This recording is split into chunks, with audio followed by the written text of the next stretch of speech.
Assalamualaikum warahmatullahi wabarakatuh. Ana ucapkan jazakallah khair buat moderator yang memandu acara kita pada pagi hari ini. Dan ana ucapkan selamat datang buat teman-teman yang tergabung dalam webinar yang semoga dapat memberikan solusi untuk masalah yang terjadi. Alhamdulillah. Wassalatu wassalamu ala rasulillah amma ba'd. Bicara menikah. Kenapa harus menikah? Emangnya kenapa sih orang menikah? Kita berada di masa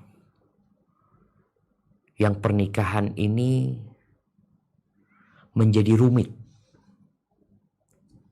Sukar, memberatkan, di mana pernikahan yang halal, yang diperintahkan oleh agama, itu menjadi sebuah cita-cita yang memerlukan perjuangan dan pengorbanan. Sedangkan berzina untuk menyalurkan syahwat sesaat, itu menjadi hal yang sangat-sangat mudah sekali. Ahibati fillah, insya Allah kita semua tahu. Yang tahu ya, kenapa kita diciptakan. Penduduk bumi ini sekarang jumlahnya 8 miliar kira-kira. Seperempat darinya ya 2 miliar. Itu insya Allah muslim. Tapi dari 2 miliar itu kita juga mengetahui tingkatan keislaman orang berbeda-beda. Faminhum zalimun li nafsih. Ada di antara mereka yang menzalimi diri mereka sendiri. Wa minhum muqtasid. Ada di antara mereka yang ya di tengah-tengah, dia bukan orang yang bersemangat untuk menjalankan agama, melaksanakan yang sunnah, meninggalkan yang makruh. Ini ada kondisi orang-orang yang melaksanakan kewajiban, meninggalkan yang haram. Wa minhum sabiqun bil khairati biidznillah. Di antara mereka ada yang berlomba-lomba dalam kebaikan. Seperti webinar yang kita adakan saat ini, tidak semua orang tertarik. Karena sebagian di antara mereka merasa kalau masuk ke ranah agama, maka mereka akan sulit hidupnya. Akan terkekang dengan aturan-aturan agama. Dia memandang agama ini rantai dan belenggu yang menyusahkan hidup manusia. Sehingga mereka sibuk membuat aturan-aturan sendiri yang buat mereka akan membuat mereka bahagia. Ahibati fillah, kalau kenapa kita menikah? Para nabi menikah. Para utusan Allah menikah. Faman raghiba an sunnati falaysa minni. Barang siapa yang tidak suka dengan sunnahku, maka dia bukan dari golonganku. Itu pesan Nabi alaihi salatu wassalam. Tujuan kita hidup mengabdi kepada Allah Azza wa Jalla.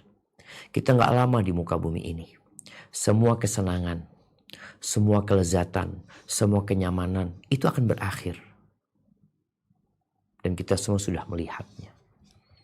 Dan perjalanan mengabdi kepada Allah itu akan berakhir dengan satu dari dua hal. Yang dua-duanya kekal abadi selama-lamanya. Satu namanya surga, satu namanya neraka. Maka kalau bicara pernikahan muda nih, kita perlu membayangkan tuh, kita gak lama hidup di dunia. Antum mau kemana? Seperti anak-anak yang sedang kuliah sekarang. Emangnya antum mau kuliah terus? Sampai kapan antum kuliah? Enggak. Kuliah ini cuma sarana. Sebenarnya anak tujuannya bukan kuliah. Tujuan anak adalah hidup berbahagia. Begitu pula di dunia ini. Emangnya antum mau terus-terusan hidup di dunia? Enggak kan? Ada orang yang ingin hidup selama-lamanya, tapi nggak bisa. Ada batasan waktu yang sudah ditetapkan yang namanya ajal, dan kita semua menunggu itu.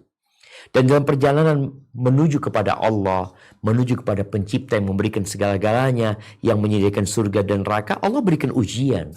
Seperti anak-anak yang sedang ujian. Anak-anak KKN nih. Emangnya menyenangkan KKN? Melelahkan mereka. Mereka berangkat, meninggalkan kampus mereka, hidup bermasyarakat. Iya, capek dan lelah. Tapi mereka ingin lulus. Dan itu syarat kelulusan di kampus kita umpamanya.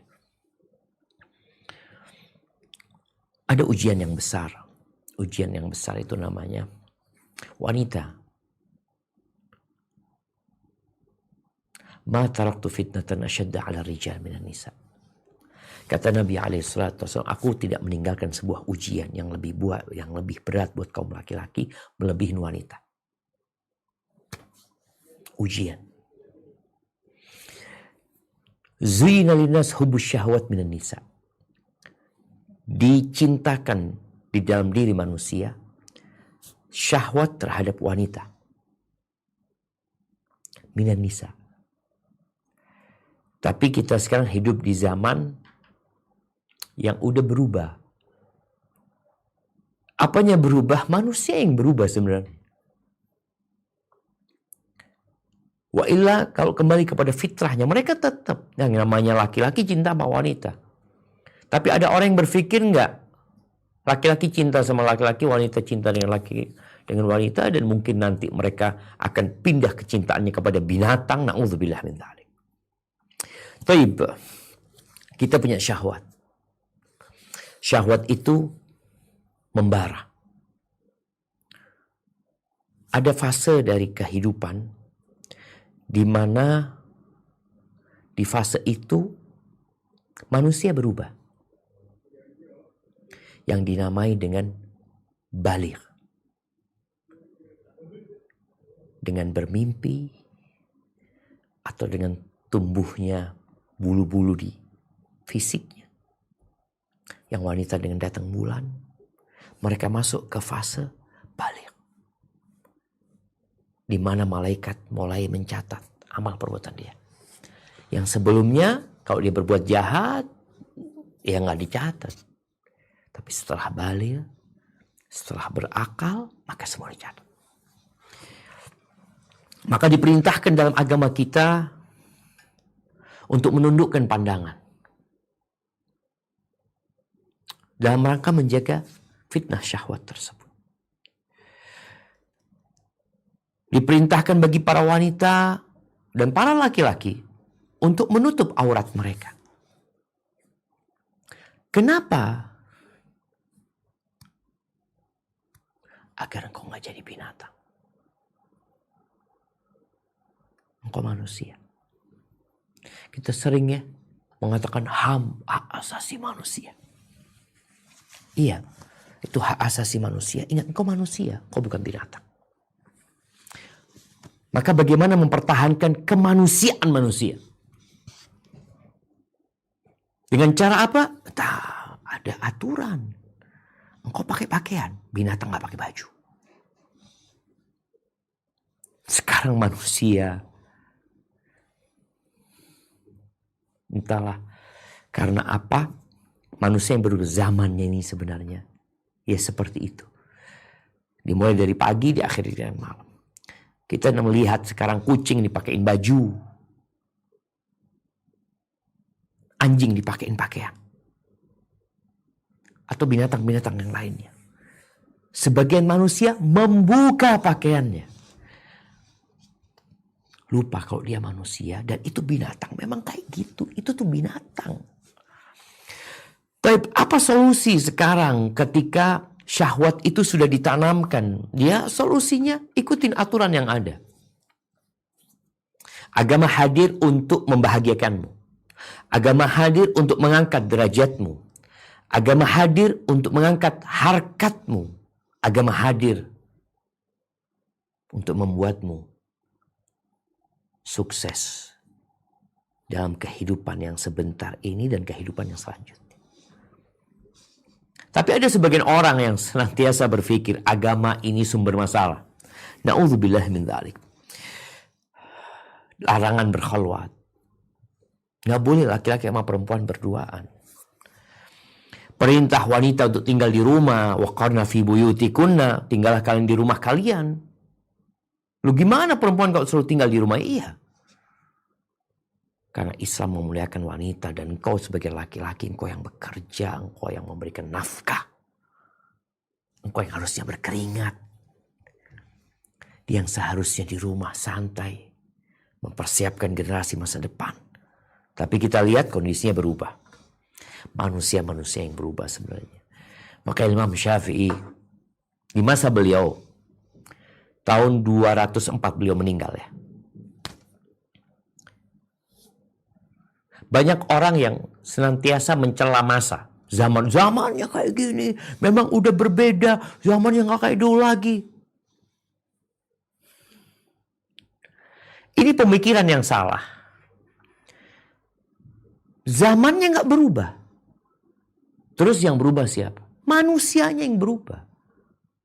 Maka Imam Syafi'i mengatakan, na'ibu zamanana wal aibu fina fama li zamanina aibun siwana wa nahjudha zamana bi ghairi dhanbin walau nataqa zamanu lana hajana.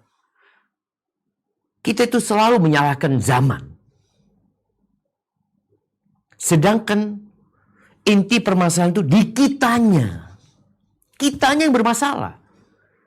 Nggak ada aib zaman ini. Ya sudah kayak gini zaman itu. Manusia yang berubah. Kalau zaman itu bisa ngomong, dia akan bully kita. Kata Mas Syafi'i. Engkau pelaku yang ada di zaman ini. Maka kita diperintahkan untuk menikah. Perintah untuk menikah itu sejak kapan? Sejak dulu. Kita tadi sebutkan dari zaman para nabi sampai ke nabi kita Muhammad alaihi salatu wasallam, beliau mengatakan, ya ma'syarasy syabab, wahai kaula muda, man istata'a minkumul ba'a falyatazawwaj. Ini sabda berumur 1445 tahun kira-kira. Wahai kaula muda, man istata'a minkumul ba'a falyatazawwaj. Barang siapa di antara kalian memiliki al-ba'ah, kemampuan, hendaklah dia menikah. Kenapa disuruh menikah? Ya, sebagai bekal untuk menghadap kepada Allah.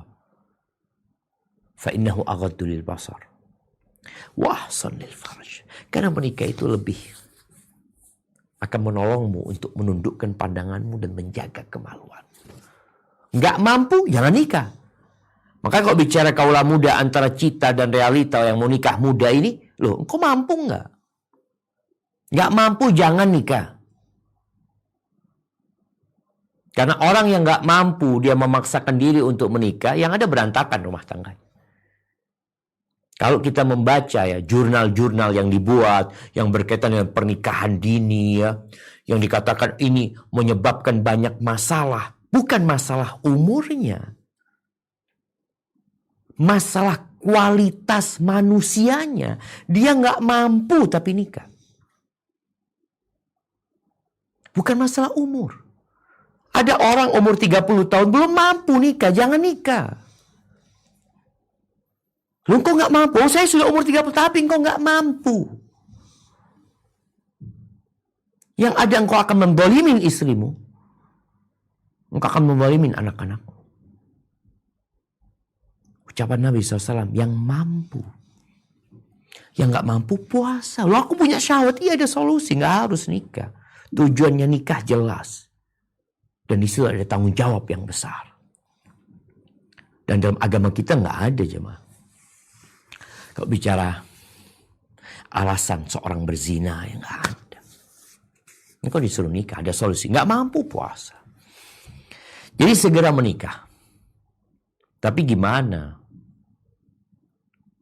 Mau menikah ketika kau nggak mampu, ya jangan nikah. Kalau kita melihat ya aturan umur yang dibuat, itu berubah-ubah. Kenapa? Zamannya berubah enggak? Generasinya yang berubah. Makanya ada generasi apa? Sekarang kita generasi Z ya, generasi milenial. Yang dulu aturan pemerintah kita itu, kalau nggak salah perempuan umur 16 tahun udah boleh menikah. Yang laki umur 18 tahun kalau nggak salah. Sekarang semuanya umur 19 tahun. Loh kenapa? Apa masalahnya? Kalau kita melihat di negara-negara, Anda tadi kirim link ya, mungkin bisa ditampakkan ya, link yang berbahasa Arab. Supaya kita melihat, oke. Nah, udah bisa ditampakin link yang berbahasa Arab di grup tadi.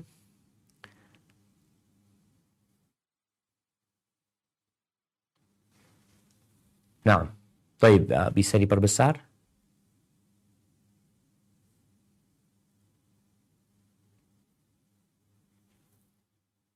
Lebih besar lagi.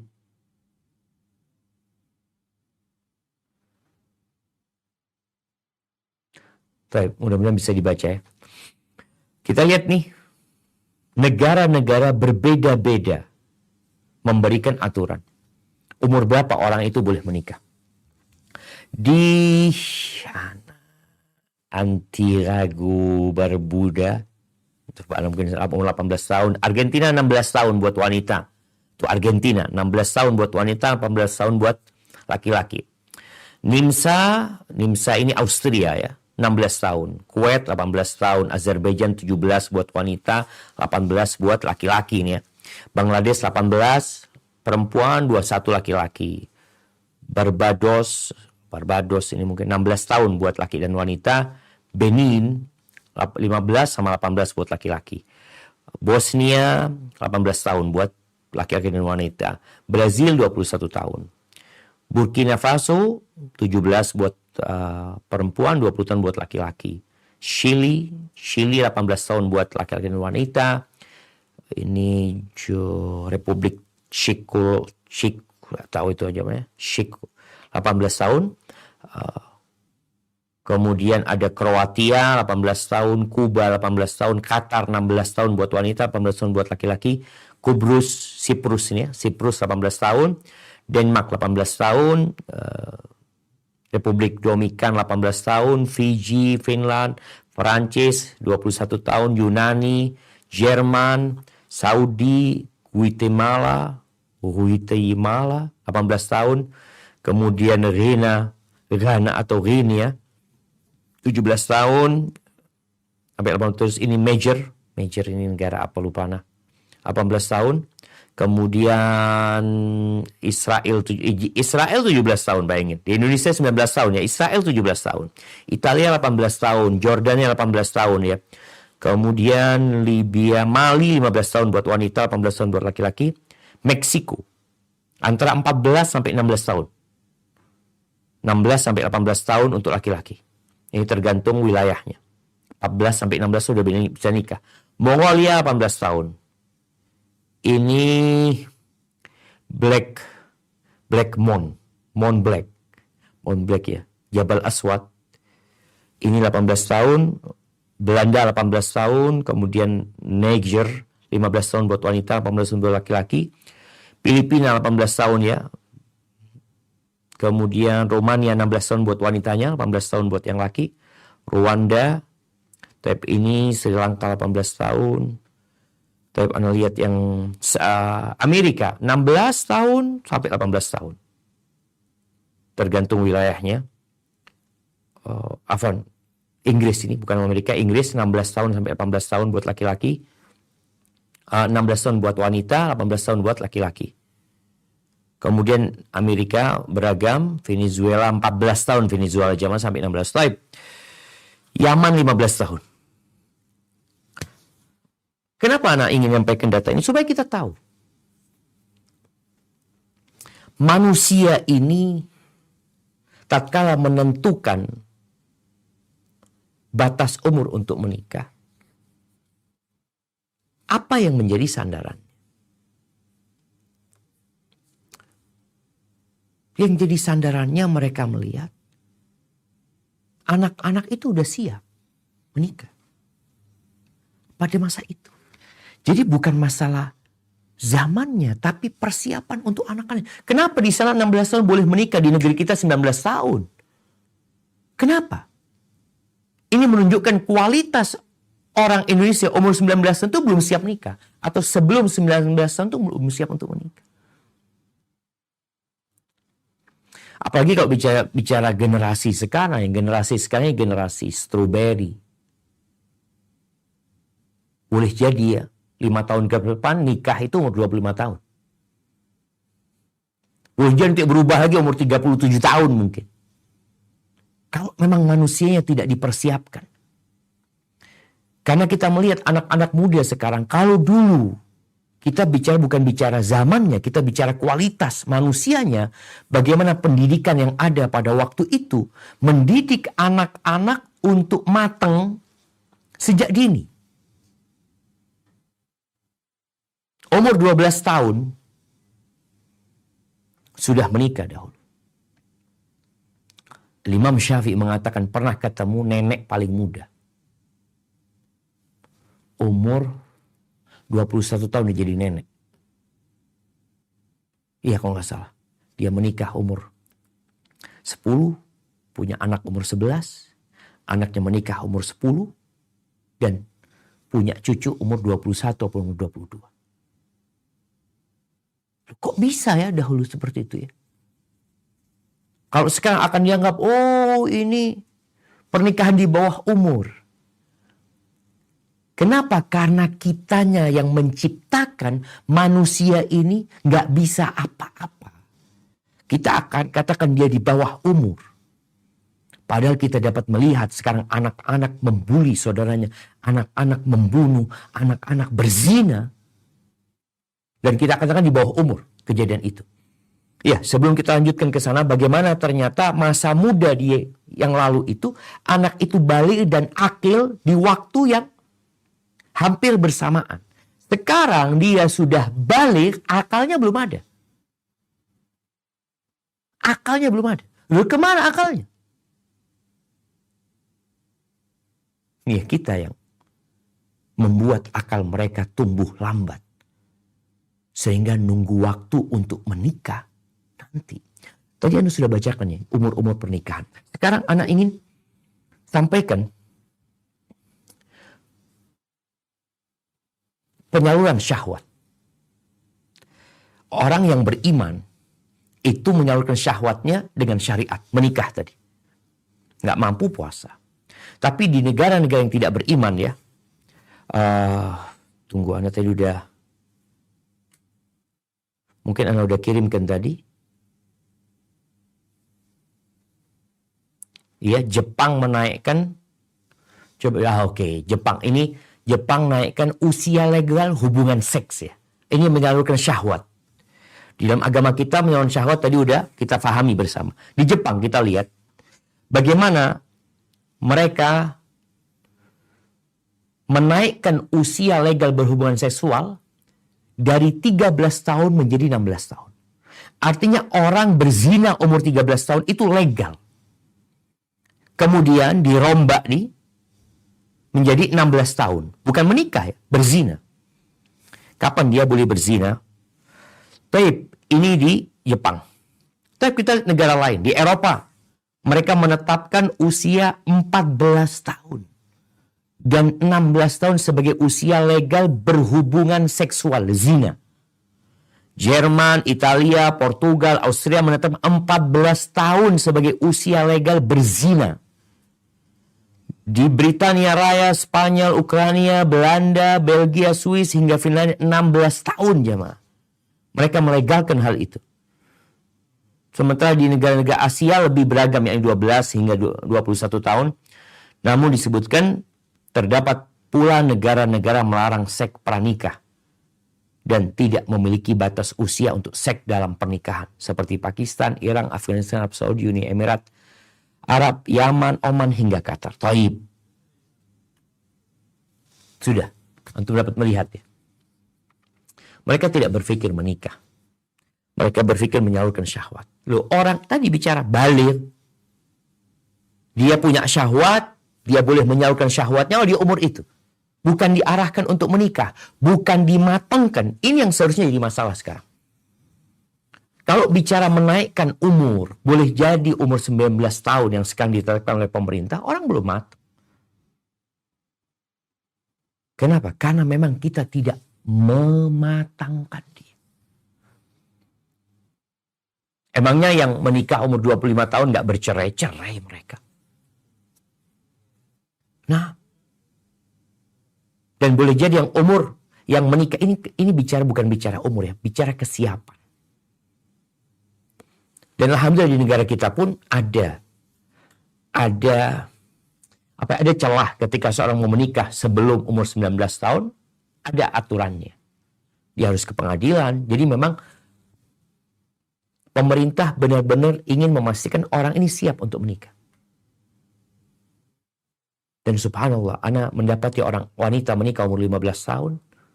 Dan alhamdulillah, pernikahannya penuh dengan sakinah, mawaddah, dan rahmah. Kenapa? Karena suaminya orang soleh, ini perempuan orang soleh. Sama-sama punya kesiapan. Tapi kalau tadi kita bicara generasinya, generasi strawberry, yang kelihatannya bagus, yang kelihatan indah, tapi dia lembek jemaah, nggak lama dia akan layu.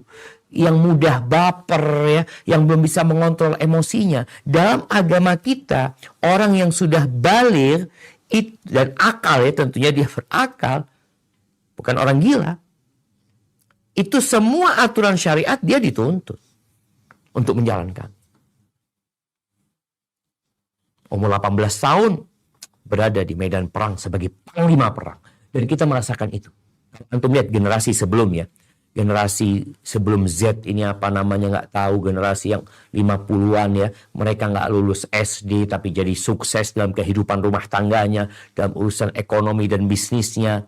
Ada yang hanya lulus SMP. Tapi dia sudah bisa menjadi orang yang terpandang. Antum bisa ngelihat di negeri kita sendiri. Ada orang-orang yang nggak lulus SMA. Bahkan sekarang pemerintah sudah mulai mengarahkan para pelajar ini untuk memiliki skill, bukan hanya memiliki ijazah. Engkau buat apa kuliah? Kenapa engkau kuliah? Oh, jangan nikah dulu, selesaikan kuliah. Emangnya bertentangan kuliah sama menikah? Emangnya anak kuliah itu kerjanya belajar terus? Oh, lihat anak-anak kuliah. Berapa jam dia belajar dan berapa jam dia kosong. Maka hibatifillah, ya, solusinya kalau bicara tentang pernikahan muda ini memang melihat kepada kesiapan seorang itu untuk menikah. Engkau punya kemampuan. Ada anak, alhamdulillah, anak SMP, dia sudah bisa usaha, bekerja, membantu orang tuanya, dan dia punya penghasilan. Ada anak SMA, Masya Allah, sekarang dia bisnis online atau apa. Dan ada anak-anak kuliah sampai lulus S1, S2 belum bisa bekerja. Gimana dia mau nikah?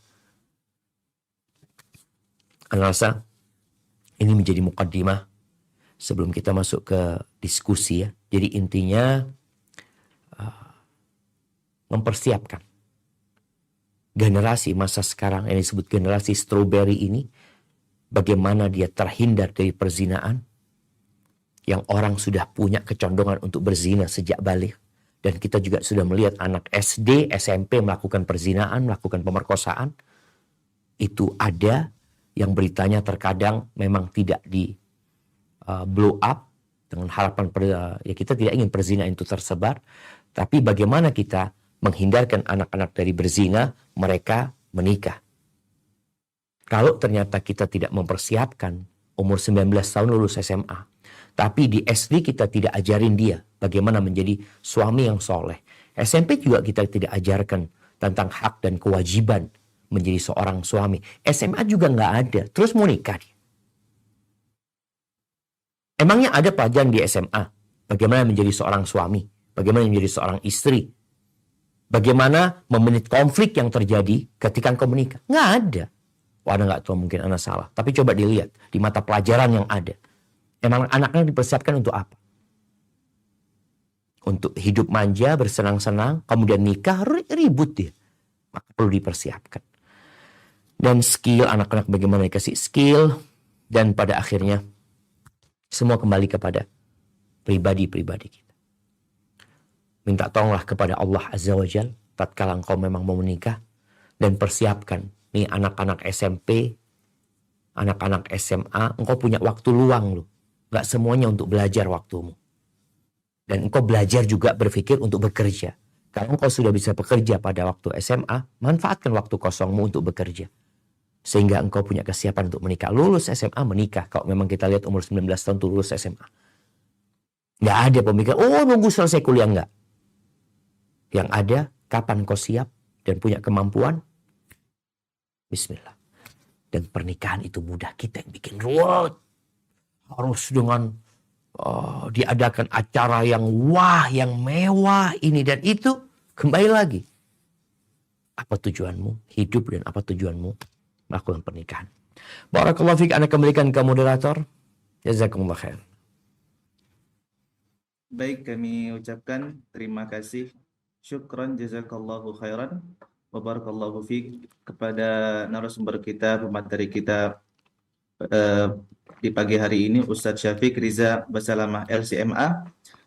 Masya Allah, materi yang sangat luar biasa yang disampaikan oleh beliau, dan semoga beliau mendapatkan ganjaran yang terbaik dari Allah Subhanahu wa taala, dan juga kita yang menyimak pada pagi hari ini mendapatkan ilmu yang bermanfaat, yang semoga Allah mudahkan kita untuk mengamalkannya. Baik peserta webinar yang dirahmati oleh Allah Subhanahu wa taala, kita beralih ke sesi berikutnya, yaitu sesi tanya jawab. Alhamdulillah sudah ada beberapa pertanyaan yang sudah masuk dari teman-teman peserta webinar yang sudah terpilih dari teman-teman panitia. Pertanyaan pertama, Ustaz, dari Muhammad Sultan Bahtiar dari Banyuwangi. Beliau bertanya, bagaimana standarisasi Islam dalam menilai kemampuan seseorang dalam menikah? Bagaimana standarisasi minimalnya, Ustaz? Barakallahu fiik. Masya Allah, barakallahu fiik. Ya, kalau bicara standarisasi al-ba'ah, kemampuannya, ini lebih kepada kemampuan secara finansial. Engkau memiliki kemampuan secara finansial untuk melakukan pernikahan. Adapun kalau bicara kesiapan mental, ya seorang muslim yang mau menikah harus punya kesiapan mental, kesiapan ilmu. Kita semua tahu bahwasanya talabul ilmi faridatun ala kulli muslim, menuntut ilmu itu kewajiban buat setiap muslim. Maka ketika seorang hendak melakukan salah satu ibadah atau salah satu perintah Allah Azza wa Jalla, maka dia harus belajar. Al-Imam Bukhari dalam kitabnya Sahih Bukhari membuat sebuah bab yang judulnya Al-Bab Al-Ilmu Qabla Al-Qawli Wal-Amali. Bab Al-Ilm Qabla Al-Qawli Wal-Amal. Berilmu terlebih dahulu sebelum berucap dan berkata. Berucap dan beramal. Engkau sekarang mau menikah, maka engkau harus belajar.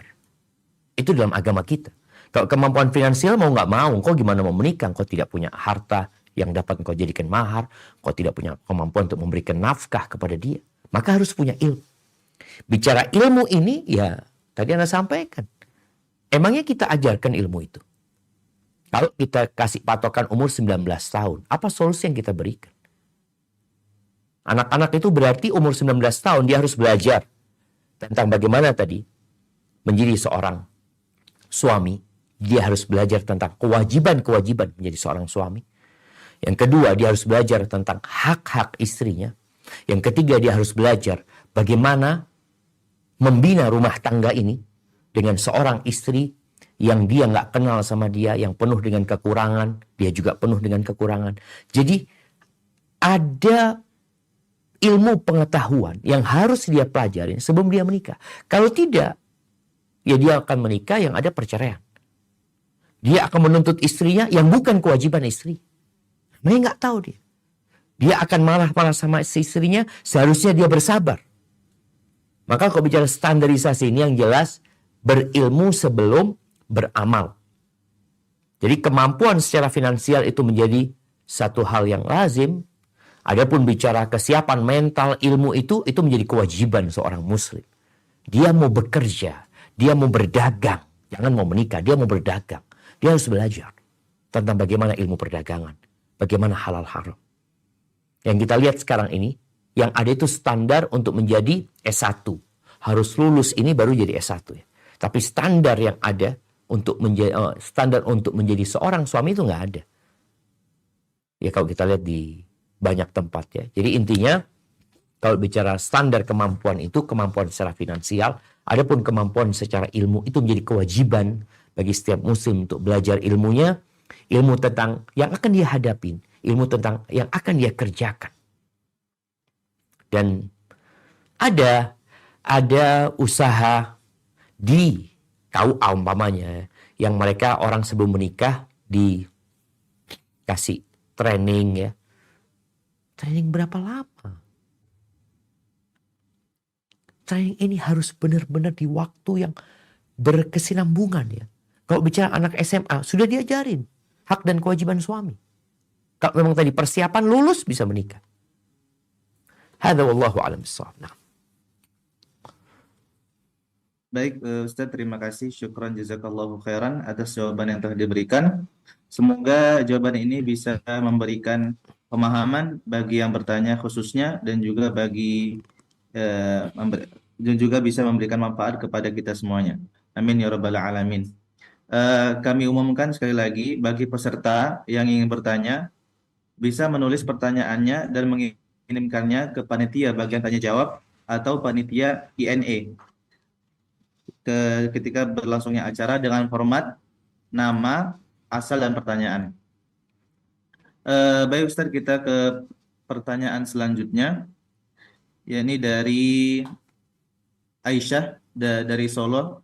Bismillah, ahsanallahu ilaik. Ustaz, izin bertanya, bagaimana cara merawat cinta agar selalu bermekaran dalam rumah tangga di saat sedang merasakan lelah dan bosannya dalam rumah tangga dan mendidik anak-anak yang masih kecil? Syukran jazakallahu khairan Ustaz. Masya Allah, barakallahu fiik. Nah, ini salah satu ilmu yang harus dipelajarin ya. Supaya tidak mudah bercerai. Sang suami tidak mudah mengatakan talak dan sang istri tidak mudah menggugat cerai suaminya. Pernikahan itu adalah sebuah tanggung jawab. Di situ ada kelezatan, di situ ada kenikmatan. Tapi karena kita belum masuk surga, maka semua kenikmatan dibalut dengan pengorbanan untuk mendapatkan sesuatu yang lebih besar nantinya. Seorang istri yang berpikir bagaimana menjaga dan memupuk cinta di dalam rumahnya. Allah mengatakan, وَجَعَلَ بَيْنَكُمْ مَوَدَّةً وَرَحْمَةً. Dia Allah yang menjadikan antara kalian cinta dan kasih sayang. Ja'ala ini menuntut manusia untuk ada usaha mewujudkan cinta dan kasih sayang. Tapi sebenarnya semuanya kembali kepada Allah SWT. Maka dalam rangka menjaga cinta dan kasih sayang itu, hendaklah seorang hamba selalu kembali kepada Sang Pencipta. Kita dapat melihat dua orang yang saling mencintai tahu-tahu bercerai. Bahkan ana mendapati orang-orang yang sudah tua, yang sudah sepuh bercerai. Maka kembali kepada Allah SWT. Lihatlah anak-anak ini sebagai ladang menuju kepada Allah. Gambarkan setiap detik yang berlalu dari hidupmu mendidik anak-anak. Setiap energi yang keluar darimu dalam membesarkan anak-anak akan menjadi pahala buat engkau. Kita bisa melihat bagaimana orang itu digaji dengan gaji yang tidak seberapa. Dia mau merawat anaknya orang. Babysitter umpamanya. Digaji berapa sih dia? Digaji 2 juta, 3 juta, 5 juta. Merawat anaknya orang. Dia tinggalkan anaknya sendiri. Untuk uang yang seperti itu. Bagaimana ketika seorang ibu melihat ini anakku. Dan aku bukan dapat 5 juta. Aku bukan dapat 10 juta. Tapi aku dapat yang lebih baik dari dunia dan isinya. Maka hadirkan itu. Dan tatkala engkau merasa jenuh, lelah, engkau minta tolong sama Allah Azza wa Jalla. Ketika Fatimah binti Muhammad Sallallahu Alaihi Wasallam merasa lelah, capek, sampai tangannya kasar ya. Dia harus merawat anaknya, melayani suaminya, mempersiapkan makanan buat mereka. Akhirnya dia datang kepada Nabi SAW minta pembantu atas arahan suaminya. Sama Nabi gak dikasih pembantu. Mungkin orang berpikir kok ada pembantu selesai urusannya. Enggak. Nabi datang kepada Fatimah, kepada Ali bin Abi Thalib radhiyallahu anhum. Lalu mengatakan kepada mereka, kalian mau gak aku kasih tahu yang lebih baik daripada apa yang kalian pinta? Idza akhadtuma madja'akuma. Kalau kalian mau tidur, sudah di tempat tidur kalian, maka baca subhanallah 33 kali. Menyucikan Allah. Baca alhamdulillah 33 kali. Memuji Allah. Allahu Akbar 34 kali. Mengagungkan Allah Jalla Jalaluh. Kata Nabi SAW, itu lebih baik daripada pembantu. Maka seorang yang merasa lelah dengan kehidupan rumah tangganya, wasta'inu bis sabri was salat. Minta tolong dengan sabar, dengan salat, dengan membaca zikir-zikir tadi yang disebutkan. Dan insya Allah engkau akan melihat bahwa apa yang kau lakukan sesuatu yang indah. Karena kalau engkau mencintai sesuatu, hidup ini akan nyaman. Tapi kalau sudah engkau merasa terbebani, berat ini dan itu, kemanapun engkau pergi, beban itu akan bersama. Karena beban itu hanya ada dalam pikiran. Yang ada dalam realita, sesuatu yang sudah Allah tetapkan, yang Allah takdirkan, dan engkau mampu untuk menjalani.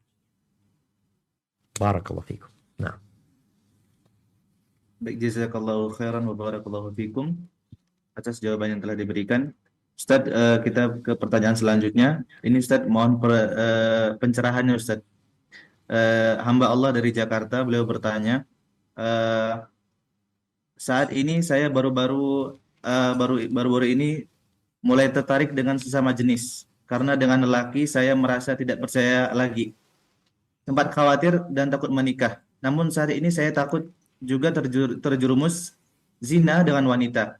Apakah menikah menjadi solusinya Ustadz? Terima kasih.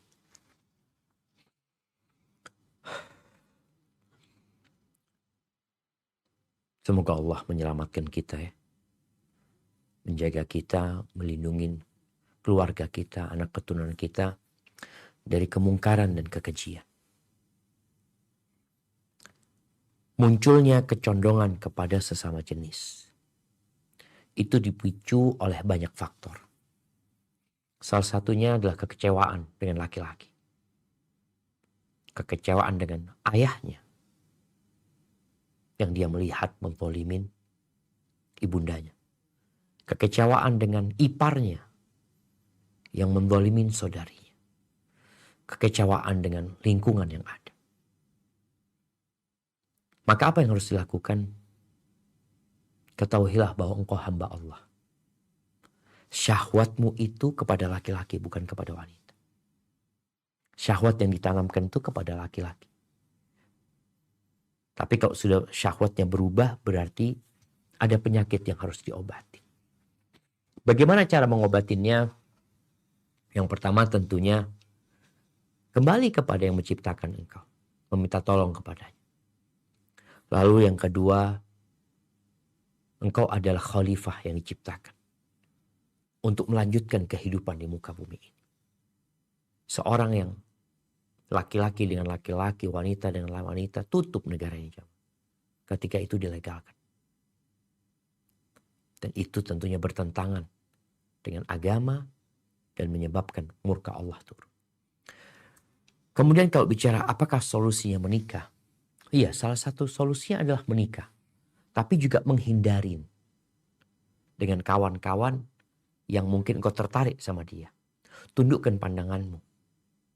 Jaga kemaluanmu. Karena ada yang sudah menikah masih berzina. Karena dia tidak menundukkan pandangannya.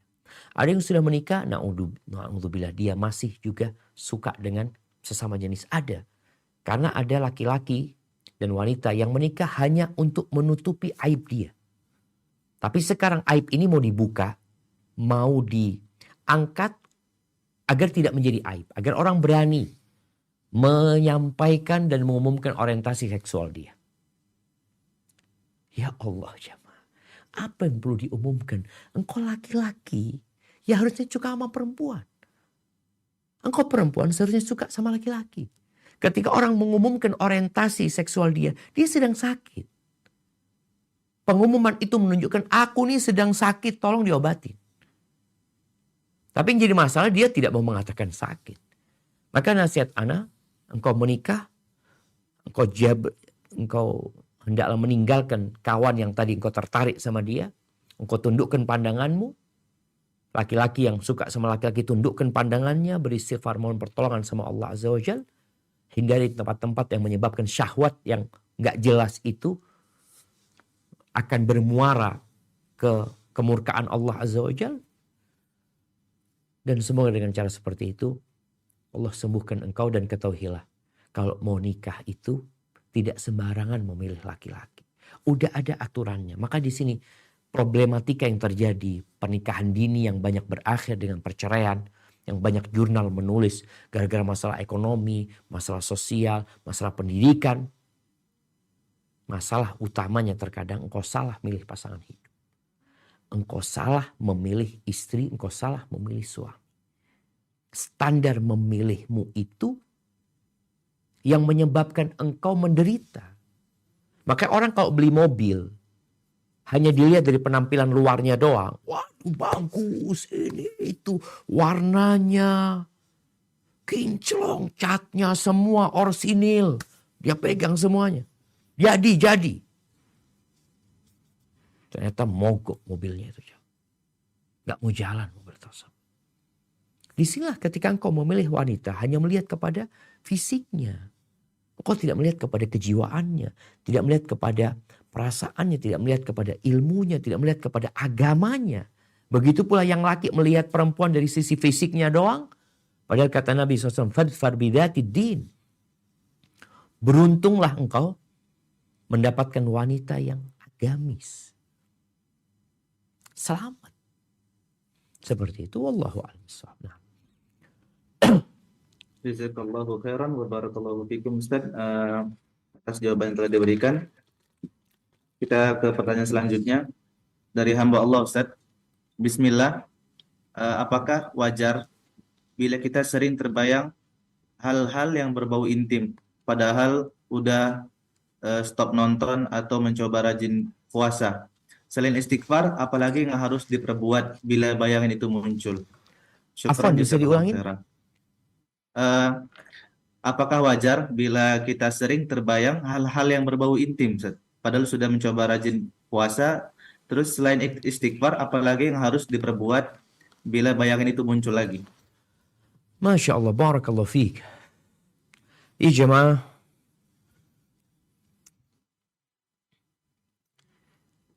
kutiba ala ibni Adam hadduhu minas zina.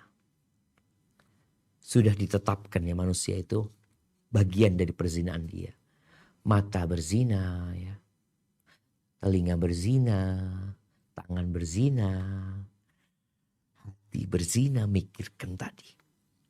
Tinggal kemaluan nantinya akan mengarahkan kemana.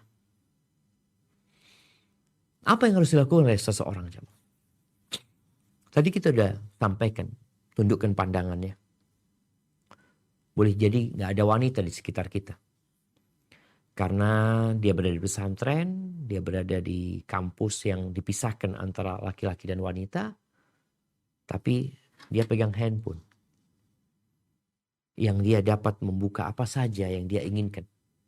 Dan dimanapun dia berada. Apa yang harus dilakukan oleh seseorang agar bayangan berzina itu tidak mengganggu dia? Yang pertama, tundukkan pandangan.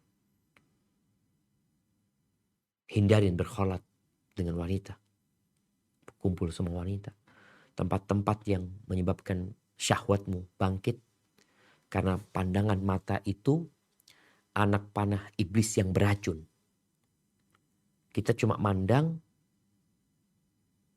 itu sudah Ya kalau kita lihat ya, racun itu kadang-kala hanya nempel, nggak luka, itu sudah mempengaruhi. Jadi pikiran tadi. Maka hindarin pandangan mata. Kemudian berdoa. Berdoa minta supaya jiwa kita ditundukkan. Nafsu itu ada. Nabi SAW berdoa, Allahumma ati nafsi taqwaha. Ya Allah berikan kepada jiwaku, kepada nafsuku ini ketakwaan. Wa zakkiha anta khairu man zakkaha. Sucikan dia Allah. Engkau sebaik-baiknya yang menyucikan. Anta waliyuha wa maula. Engkau yang memilikinya. Engkau penguasanya. Kemudian Allahumma inni a'udzubika min ilmin la yanfa'. Ya Allah, aku berlindung kepadamu dari ilmu yang tidak bermanfaat. Wa min qalbin la yakhsha, dari hati yang tidak tunduk. Wa min nafsin la tashba, dari nafsu yang enggak ada puasnya. Wa min du'ain la yusma, dari doa yang tidak dikabulkan. Kemudian berdoa, Allahumma inni a'udzubika min syarri sam'i. Ya Allah, aku berlindung kepadamu dari keburukan pendengaranku. Keburukan, wa a'udzubika min syarri basari, wa min syarri lisani, wa min syarri qalbi, wa min syarri mani. Minta perlindungan kepadamu dari keburukan pendengaran, penglihatan, lisan, hati, dan kemaluan. Terus berdoa mohon sama Allah SWT. Karena kalau engkau sudah puasa, tapi engkau mendekat kepada tempat-tempat atau lokasi-lokasi yang menyebabkan syahwatmu bangkit, ya mau gak mau. Engkau akan kembali kepikiran walaupun engkau sedang puasa. Padahal puasa itu seharusnya meningkatkan ketakwaan, menundukkan syahwat. Makan aja engkau tinggalkan. Minum aja engkau tinggalkan. Apalagi yang haram. Hadza wallahu a'lam bissawab. Baik, jazakallahu khairan wa barakallahu fikum. Ustaz, kita ke pertanyaan selanjutnya. Assalamualaikum Ustadz, saya mau bertanya, bagaimana jika sepasang laki-laki dan perempuan sudah siap menikah, tetapi si perempuan mengetahui bahwa calon mertuanya atau orang tua dari laki-laki memiliki kebiasaan buruk, yaitu berjudi. Apa yang harus dilakukan Ustadz untuk meminta restu ke orang tua si perempuan? Apakah harus jujur mengenai kondisi orang tua si laki-laki yang suka berjudi tersebut, atau tidak usah dijelaskan untuk bagian kebiasaan buruknya? Atau lebih baik tinggalkan, padahal kondisi si laki-laki Masya Allah soleh dan taat beribadah. Jazakallahu khairan. Masya Allah, barakallahu fiik. Naam, ahibati fillah. Rasulullah SAW mengatakan, "Idza ja'akum man tardawna dinahu wa khuluqah." Apabila datang kepada kalian seorang laki-laki yang kalian ridhain agama dan akhlaknya, nikah, terimalah. Bagaimana kebiasaan orang tuanya? Orang tuanya mau kafir, ya. Orang tuanya mau penjudi, orang tuanya mau pezina umpamanya, naudzubillah. Allah itu dapat mengeluarkan yang hidup dari yang mati dari yang hidup. Ada yang orang tuanya soleh, orang tuanya taat, tapi ini anak nggak taat. Engkau akan menikah dengan siapa? Dengan dianya. Nah, di sini mungkin yang perlu menjadi catatan, bagaimana engkau sebagai calon istri membuat syarat umpamanya, aku mau asalkan tidak tinggal bersama mertua, bersama orang tua. Karena kan dikhawatirkan nanti anak-anak akan melihat kakeknya yang tidak taat sama Allah, boleh jadi nggak sholat, mungkin ibu neneknya nggak sholat ya. Maka di sini menjadi alasan kuat buat engkau memberikan syarat. Kalau engkau berpikir nanti akan dikumpulkan sama mereka, kau katakan iya dengan catatan aku tidak dikumpulkan sama orang tua, ngontrak rumahnya atau apa. Kalau bicara sama orang tua, ya tinggal sampaikan, mungkin engkau tidak perlu menyampaikan secara detail, tapi engkau sampaikan bahwasanya mungkin orang tuanya belum terlalu taat ya, orang tuanya belum ngaji, tapi alhamdulillah anaknya sudah belajar, anaknya sudah ya masuk kriteria sebagai laki-laki yang agama dan akhlaknya diridhai. Hadza wallahu a'lam bissawab. Syukran jazakallahu khairan. Ustadz, kita ke pertanyaan selanjutnya. Assalamualaikum Ustadz, Afwan Ustadz, Ana berpacaran dengan beda agama. Kebetulan pacar saya itu laki-laki, dia belajar Islam Ustadz. Tapi dia meminta setelah mu'alaf menikah dengan Ana. Ana sudah berusaha putus dari dia, tapi dia selalu mengajar kemanapun Ana pergi Ustadz. Dan Ana sudah sering mengajak komunikasi dan mengingatkan dia kalau ingin mu'alaf itu harus niat karena Allah. Ana sudah berdoa sama Allah Ustadz, tapi Ana sejauh ini tetap membantu. eh, eh, Ana sudah berdoa sama Allah Ustadz, tapi Ana sejauh ini tetap membantu kita untuk ke jenjang pernikahan. Ana takut Ustadz, tolong bantu solusinya Ustadz, dan tolong bantu doakan Ana agar diampuni dosa Ana dan disembuhkan dari penyakit hati. Syukron Ustadz. Allahu Akbar jemaah. Iya, kita semua tahu ya, pertarungan antara kebenaran dengan kebatilan itu terus berlangsung. Sejak ayah kita diciptakan di surga, kemudian diturunkan ke muka bumi, syaitan terus akan menggoda. Di antara yang menyebabkan seorang muslimah keluar dari Islam itu adalah berpacaran dengan non-muslim. Dan terus terang Ana ketika menulis disertasi tentang peran lembaga dan yayasan Islam dalam membendung pemurtadan di Indonesia ini, di antara trik-trik memurtadkan seorang muslimah adalah dengan memacari dia. Kemudian nanti dia mengatakan aku siap masuk Islam. Kemudian dia masuk Islam ketika acara pernikahan. Setelah itu berapa bulan kemudian ya dia sholat enggak, ke masjid enggak, malahan dia balik ke tempat ibadah dia. Dan dia memaksa istrinya untuk ngikutin dia. Maka nasihat Ana buat setiap muslimah, kalau engkau mau menikah, pandanglah kepada yang membuatmu berbahagia. Harta menjadi azab untuk sebagian orang. Tahta membuat orang menjadi binatang kadang-kala. Maka lihatlah kepada agama. Kalau dia taat kepada Allah, kalau dia akhlaknya mulia, nikahin dia. Tapi kalau tidak, alhamdulillah banyak laki-laki yang lain di muka bumi ini. Maka nasihat Ana, engkau tinggalkan. Engkau ganti nomor handphone. Dan engkau katakan kepada dia, kalau engkau serius, kasih nomor telepon seorang ustadz, kasih nomor telepon sebuah lembaga, engkau belajar Islam di sana, nanti kita ketemu. Kalau engkau tertarik, ahlan wa sahlan, nggak tertarik, ya kita nggak bisa memaksakan dalam beragama. Dan berdoalah memohon kepada Allah agar dikasih kekuatan hati ya. Karena terus terang, ini yang kita lihat jemaah. Generasi yang sekarang ini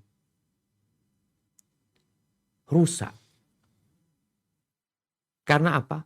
Nggak semuanya rusak ya. Tapi Anda lihat tadi disebut generasi strawberry ya. Karena pola asuh orang tua. Pola pendidikan yang diberikan. Kita lihat pelajaran SD banyak sekali. Yang hanya untuk memenuhi kepala anak dengan ilmu pengetahuan. Nanti pada akhirnya yang dia butuhkan skill. Bukan ilmu itu. Yang dia butuhkan keterampilan dia. Jadi kita mendidik, orang tua juga mendidik anaknya.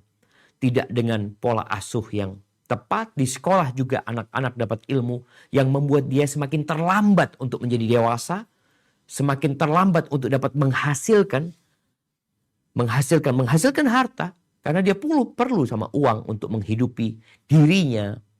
Maka tadi dikatakan ada anak lulus kuliah, ijazahnya gak berguna. Karena tidak ada skill yang dia miliki. Dan berapa banyak lulusan S1 yang nganggur umpamanya. Bahkan dia bekerja yang tidak sesuai dengan ilmu yang dia pelajari. Maka yang diperlukan adalah skill. Maka nasihat Anda tadi, engkau bertakwalah kepada Allah. Insya Allah, barang siapa yang bertakwa, pasti Allah berikan solusi. Dan Allah akan kasih rezeki dari arah yang tidak disangka-sangka. Hadza wallahu a'lam bissawab.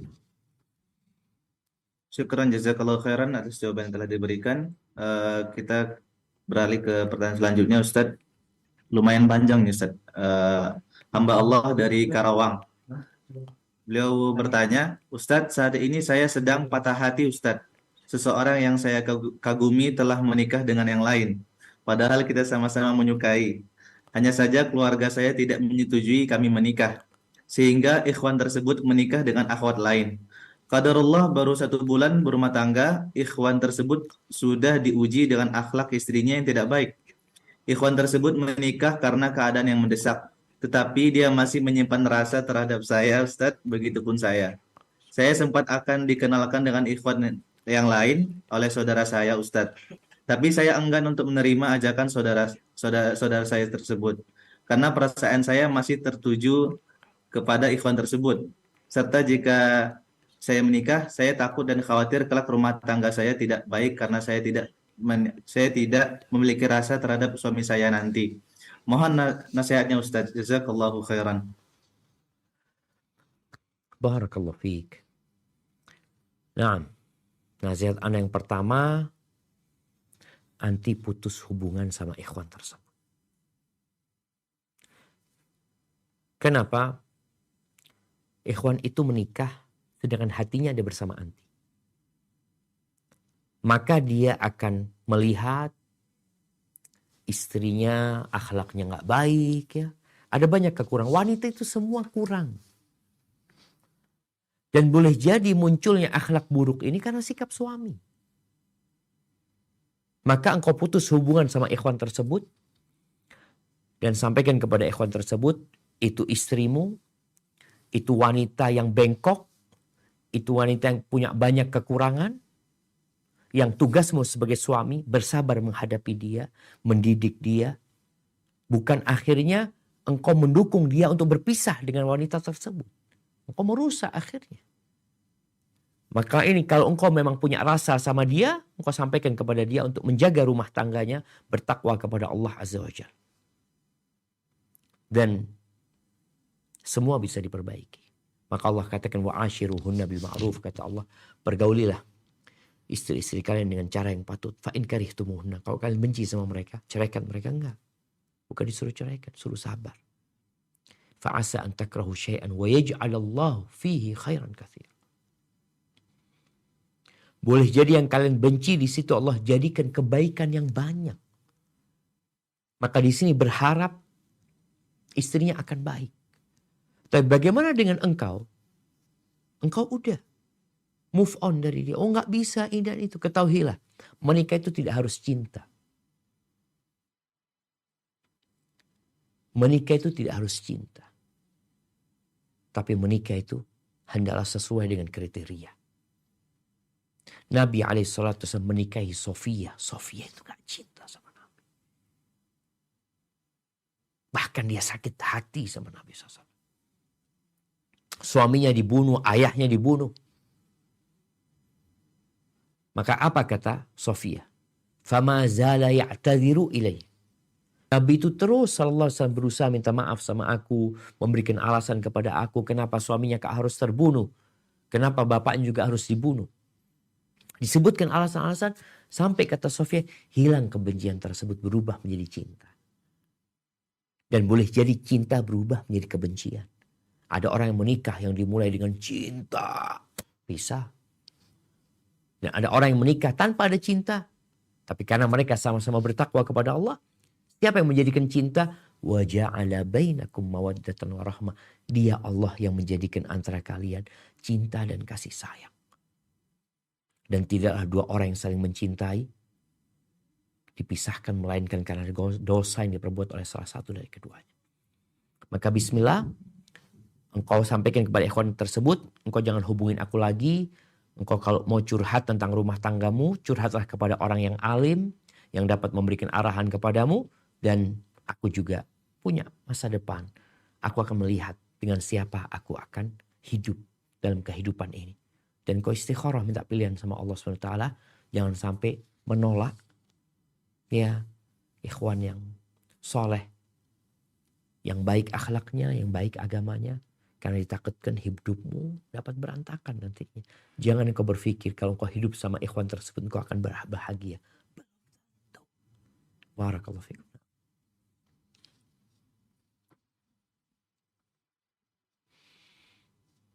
Masya Allah, syukran jazakallahu khairan atas jawabannya Ustadz.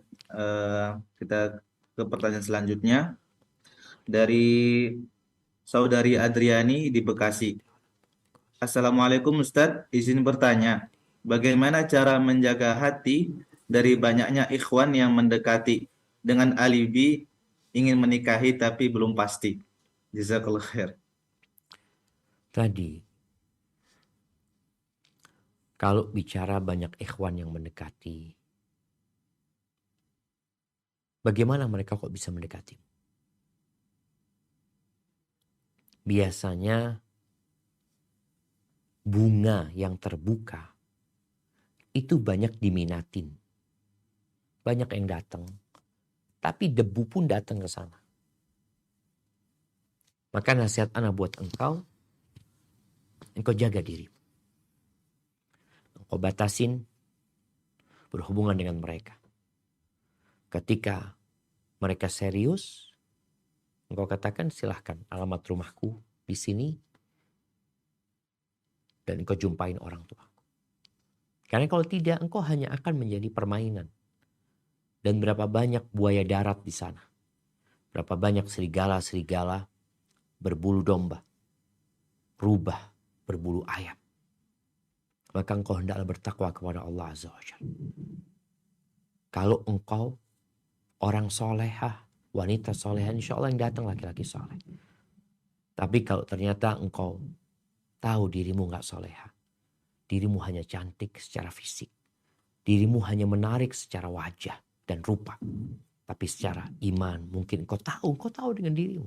Balil insanu ala nafsihi basir. Orang itu tahu dengan kualitas keimanannya. Dia itu tahu dengan kualitas ibadahnya. Maka disinilah hendaklah engkau perbaiki dirimu. Jangan sampai engkau dapat ikhwan yang buruk akhlaknya.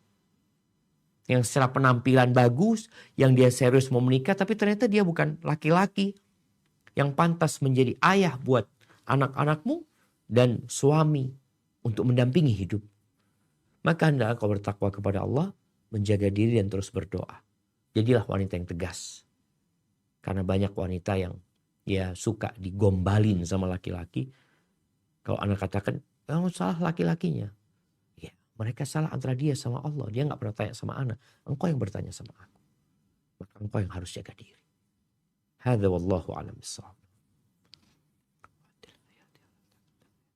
Baik, syukran jazakallahu khairan atas jawabannya Ustadz. Kita ke pertanyaan selanjutnya dari Saudari Safat di Palembang.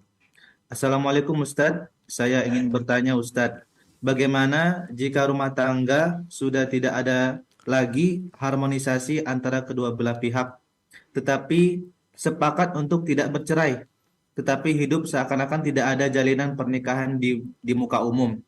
Apakah hal tersebut diperbolehkan dalam agama Ustadz? Jazakallahu khairan katsiran. Nah, jamaah rahimakumullah. Apa tujuan menikah? Tujuan menikah itu menyempurnakan agama, mendekatkan diri kepada Allah Azza wa Jalla. Tujuan menikah itu mendapatkan kedamaian dan ketentraman agar kita dalam beribadah kepada Allah lebih nyaman lagi. Pernikahan itu tujuannya adalah memperbanyak anak keturunan. Memiliki aset di akhirat. Memiliki aset ketika meninggal dunia ya. Sehingga didoakanlah anak-anaknya. Tapi sekarang kalau bicara sudah gak harmonis lagi rumah tangga tersebut. Maka engkau lihat masalahnya di siapa. Semua merasa masalahnya di pasangannya. Tapi kalau kedua orang udahlah kita jalanin pernikahan ini, kita gak perlu bercerai. Boleh gak? Kalau engkau mau menerima hal itu boleh. Engkau dapat menjaga kehormatan dirimu. Suamimu juga menerima kondisi seperti itu. Karena di sini ada hak dan kewajiban. Kalau sang istri tidak melaksanakan kewajibannya, dia dosa. Tapi kalau sang suami merelakan dia tidak melaksanakan kewajibannya, ya sudah berarti sang suami dia tanazul ya.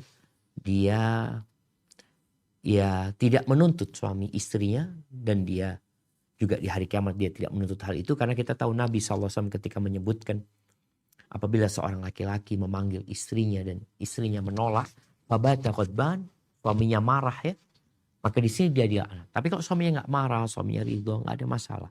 Karena kadang-kadang ada orang yang memang suami mungkin dia punya nafsu juga tidak apa ya bisa dia tahan umpamanya. Atau dia berpikir menikah lagi, karena ada orang yang dia menikah lagi dan dia cuma ingin agar anak-anaknya tetap bapak ibunya ada, walaupun tadi dikatakan ya mereka sudah tidak menjalankan tugas sebagai suami istri dan dua-duanya ridho dengan hal itu. Sebagaimana kita tahu di masa Nabi SAW, Saudah bintu Zam'ah dia sudah tua renta, dia juga tidak bisa melayani Nabi SAW. Maka dia tidak ingin diceraikan, dia tetap ingin menjadi istri Nabi SAW. Tapi gimana dengan jatah malamnya dia hadiahkan kepada Aisyah radhiyallahu taala. Cuma kalau engkau tidak mampu, engkau punya syahwat, bagaimana engkau menyalurkan syahwatmu? Kalau engkau tidak mampu dan engkau takut terjebak dalam perbuatan dosa, maka berpisah menjadi solusi. Dan boleh jadi engkau mendapatkan suami yang dapat menerimamu apa adanya, dan suamimu akan mendapatkan istri yang menerima dia apa adanya. Dan Anda melihat ya ada suami istri yang ribut terus ya. Kemudian mereka bercerai. Orang berpikir masalahnya di perempuan, masalahnya di lakinya. Mereka bercerai, menikah, dan pernikahan mereka alhamdulillah. Sebelum kau mengambil keputusan itu, Allah mengatakan fa in khiftum shiqaqa bainihima fab'athu hakaman min ahlihi wa hakaman min ahliha. Apabila kalian takut terjadi pertikaian antara keduanya yang gak ada ujungnya, maka utuslah mediator dari pihak laki-laki, mediator dari pihak perempuan, mereka bermusyawarah. Nanti mereka yang menetapkan gimana nih, mau dilanjutkan atau mau diselesaikan. Hadza wallahu a'lam bissawab. Baik, syukran jazakallahu khairan. Kita ke pertanyaan selanjutnya. Ustadz, ini dari hamba Allah di Medan. Beliau bertanya, bagaimana pendapat antum Ustadz apabila ada seorang mahasiswa yang ingin menikah, tujuannya untuk halal aja dulu. Namun setelah menikah ia meninggalkan istrinya di rumah orang tua. Bagaimana dengan hak sebagai istri dan kewajiban sebagai suami, Ustadz? Iya. Jamaah, ini berkaitan dengan hak dan kewajiban antara suami istri. Ada hal-hal yang bisa dimusyawarahkan. Kalau tadi dikatakan mungkin ada yang menikah, kita menikah ya sekarang, tapi nggak usah walimah dulu, yang penting sah dulu, walimahnya nanti kalau punya rezeki.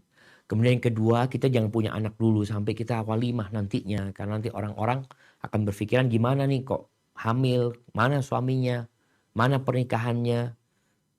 Jadi kalau mereka membuat kesepakatan yang tidak bertentangan dengan agama, nggak ada masalah. Kalau tadi dikatakan sang istri ditaruh di rumah orang tuanya, dia mengatakan, syuf, anak ini mungkin belum bisa ngasih nafkah yang cukup ya. Kalau engkau mau menerima seperti itu, tafadhol, kau tinggal sama orang tuamu dulu, aku selesaikan kuliahku dulu, aku juga akan cari rezeki untuk dapat memberikan nafkah kepadamu. Jadi perkara antara suami istri ini ada yang bisa digugurkan kewajibannya dengan keridhaan pihak lain, ada yang bisa dibikin persyaratan. Selama persyaratan tidak bertentangan dengan perintah Allah dan Rasulnya, nggak ada masalah. Ada sang suami mengatakan, aku akan menikah tapi engkau tetap tinggal di sini. Engkau mau nggak seperti itu? Atau sang istri yang mengatakan, aku mau menikah dengan engkau tapi syaratku aku jangan dikeluarkan dari rumahku. Sang suami menerima, maka ahlan wa sahlan. Jadi seperti itu, karena terus terang fitnah yang terjadi sekarang semakin menakutkan, sehingga ini menjadi solusi pernikahan muda. Itu solusi sebenarnya selama dia sudah memiliki kesiapan untuk menjadi seorang suami dan menjadi seorang istri. Dan kemudian menjadi seorang ayah dan menjadi seorang ibu. Karena di situ ada tanggung jawab yang besar sekali. Dan semua kelezatan di dunia ini dibalut dengan pengorbanan dan tanggung jawab. Hadza wallahu a'lam bissawab. Syukran jazakallahu khairan wa barakallahu fikum. Ustaz, kita ke pertanyaan selanjutnya dari saudari Aca di Semarang. Bismillah, izin bertanya Ustadz, bagaimana cara kita sebagai anak perempuan untuk memulai pembicaraan kepada orang tua jika kita ingin menikah? Dan bagaimana ketika seorang perempuan bisa dikatakan siap untuk menikah? Jazakallahu khairan. Masya Allah. Ya, di antara tugas orang tua itu menikahkan putrinya. Tapi bagaimana seorang putri? Seharusnya orang tua itu yang sensitif ya. Yang tahu dengan kondisi anak. Tapi gimana kalau orang tua ini gak faham-faham? Maka ngomong anaknya. Ngomong sama orang tuanya kalau dikatakan entah dia dekat sama ayah atau bundanya. Dia tinggal datang tanya sama orang tua. Ayah, perempuan itu nikahnya umur berapa sih ayah? Sampai seperti itu. Terus apa yang seperti yang kau tanyakan tadi? Apa sih syarat-syarat perempuan itu bisa menikah ayah? Atau kriteria apa sehingga dia bisa dikatakan siap untuk menikah? Engkau ngobrol sama ayah sama bunda. Nanti di akhir pembicaraan itulah engkau baru katakan. Kira-kira anak ini udah siap nikah gak sih ayah? Dengan harapan orang tua dapat memahami. Karena dulu yang namanya gadis itu dipingit. Gak ada yang tahu.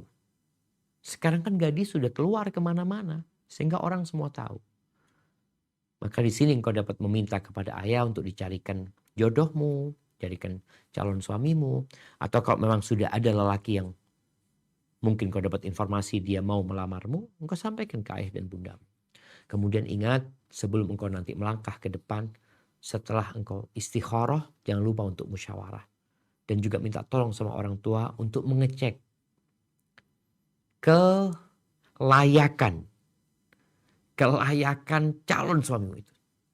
Mobil aja itu dicek kelayakannya. Kita tahu ada mobil yang setiap 6 bulan itu dicek kelayakannya. Dan kau juga perlu minta tolong ayah atau siapa yang mengecek kelayakan laki-laki tersebut. Hadza wallahu a'lam bissawab. Baik, syukran jazakallahu khairan atas jawabannya Ustadz. Kita ke pertanyaan selanjutnya dari Kalbar Ustadz. Dari saudari Dina di Kalbar. Afwan Ustadz, izin bertanya, bagaimana jika seorang ikhwan melamar kita, sedangkan ikhwan tersebut berbeda manhaj dengan kita, tetapi ikhwan tersebut soleh, mapan, baik, dan lebih dewasa. Bagaimana respon kita, bagaimana sikap kita, apakah menolak atau menerima Ustadz? Jazakallahu khairan. Masya Allah, barakallahu fiik. Nah, Nabi alaihi salatu wassalam mengatakan idza ja'akum man tardawna dinahu wa khuluquh. Apabila datang kepada kalian seorang laki-laki yang kalian ridho dengan agama dan akhlak. Nikah. Sekarang kau ridho enggak dengan manhajnya dia? Karena engkau akan satu rumah sama dia. Engkau akan hidup bersama dia. Mungkin ada yang berpikir insya Allah dia mau belajar. Dia laki-laki soleh yang mungkin secara kriteria dia melaksanakan kewajiban, meninggalkan yang haram ya. Tapi mungkin ada beberapa hal yang gak sesuai dengan agama yang dilakukan oleh pasangan hidupmu. Maka kalau engkau berpikir dia orang yang mau belajar, dia insya Allah mau menjadi lebih baik, mungkin gak ada masalah. Tapi kalau ternyata dia yang akan mempengaruhimu. Karena ada seorang laki-laki yang menikah dengan wanita memiliki pemikiran khawarij, pemikiran teroris mungkin. Dengan harapan dia memperbaiki, ternyata dia yang terpengaruh dengan pemikiran itu. Maka ini perlu dipertimbangkan. Sehingga jangan sampai ya engkau yang bermasalah nantinya. Dalam mendidik anak ya, maunya dia kayak gini, maunya engkau seperti ini. Keharmonisan hilang. Cinta pun berubah jadi kebencian. Hadza wallahu a'lam bissawab. Mungkin kita menuju ke pertanyaan terakhir. Nah, tafadhal. Ustaz, pertanyaan terakhir dari Gresik. Dari Audah di Gresik. Beliau bertanya, Bismillah, izin bertanya Ustadz, ketika kita mencintai seorang akhwat, yang alhamdulillah, yang ana tahu dia orangnya solehah dan seorang hafiz Quran. Ana udah pengen banget Ustadz untuk menikahinya, tapi ada hal yang membuat Ana ragu. Ternyata dia menyukai artis-artis Korea atau drama Korea dan sering banget posting di sosmednya itu, Ustadz. Apakah lebih baik Ana teruskan atau tidak, Ustadz? Untuk melanjutkan ke jenjang nikah. Mohon nasihatnya, Ustadz. Jazakallahu khairan. Masya Allah, barakallahu fiik. Iya, tadi engkau menyebutkan dia wanita soleha, hafidhah, tapi ternyata di akhirnya engkau menafikan kesolehan dia.